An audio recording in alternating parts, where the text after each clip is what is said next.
দুঃখের সাথে বলতে হচ্ছে এটা, কিছু কিছু ক্ষেত্রে আমাদের আত্মসমালোচনার দরকার আছে। আমরা পুরুষদের মধ্যে যে পরিমাণ মেহনত করেছি, করছি এবং করার পরিকল্পনা করছি, তার 50% আমরা মেয়েদেরকে নিয়ে ফিকির করছি না। যে কোনো দিনই বোন যদি হেদায়েতপ্রাপ্ত হন আল্লাহর পক্ষ থেকে, তারপরে সে যে পড়াশোনা করবে, এই পড়াশোনা করার মতো উপযুক্ত প্রতিষ্ঠানও আমরা তাদেরকে দিতে পারি না। নিরাপত্তা, পর্দা এবং সহজলভ্যতা, যে সহজেই সে জ্ঞান শিখবে নিরাপত্তার সাথে, পর্দার সাথে, বাসার কাছাকাছি, মাহরামদেরকে সাথে নিয়ে, এমন পরিবেশ কিন্তু হাজারে একটা মেয়েও পাচ্ছে বলে আমার মনে হয়।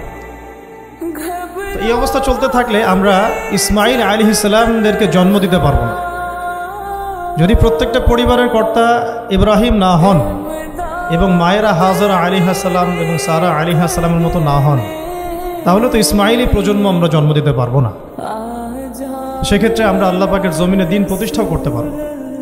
এখানে অনেক প্রান্তিকতা আমাদের মধ্যে আছে, আবার অনেক ছাড় না দেওয়ার মানসিকতা আমাদের মধ্যে আছে। যেমন আমি এখন আপনাদেরকে যেভাবে নসিহত করছি, এই তো প্রিয় দিনী বোনেরা,